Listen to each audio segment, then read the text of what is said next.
In this clinical overview, we discuss pulmonic regurgitation, a condition characterized by diastolic backflow, carcinoid from the pulmonary artery into the right ventricle. Pulmonic regurgitation may result from primary valve pathology such as congenital abnormalities, backflow carcinoid disease, or infective endocarditis. Functional causes include pulmonary artery hypertension, leading to annular dilation and secondary valve incompetence. Pulmonic regurgitation is also commonly seen after surgical repair of congenital heart disease, such as tetralogy of Fallot or pulmonary stenosis. It may also occur after percutaneous balloon valvotomy or in mixed lesions combining stenosis and regurgitation. Pathophysiologically, there is diastolic backflow from pulmonary artery to right ventricle causing chronic volume overload. This leads to right ventricular dilation and eccentric hypertrophy with progressive remodeling over time. Early in disease, forward cardiac output is preserved but declines as right ventricular dysfunction develops. Symptoms are often absent in mild to moderate pulmonic regurgitation and may be discovered incidentally. Severe disease presents with fatigue, exertional dyspnea, abdominal fullness, and peripheral edema.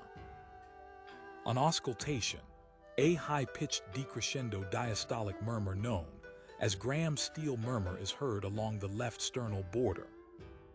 The murmur increases with inspiration and may be associated with a loud or palpable pulmonary component of the second heart sound and right ventricular lift.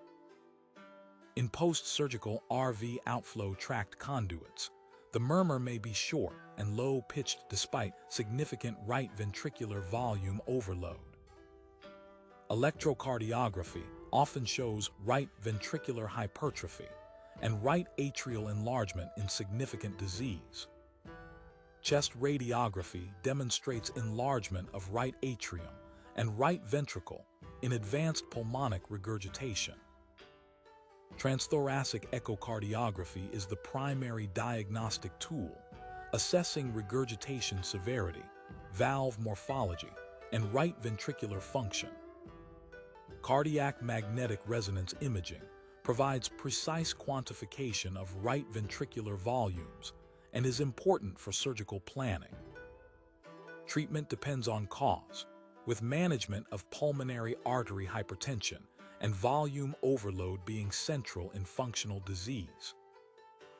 Diuretics are used to relieve symptoms of right-sided heart failure and fluid congestion. Surgical or transcatheter pulmonary valve replacement is reserved for severe symptomatic cases, especially after repair of congenital heart disease. Pulmonic regurgitation is a chronic right heart volume overload lesion, best managed with imaging-guided assessment and timely intervention before irreversible right ventricular dysfunction.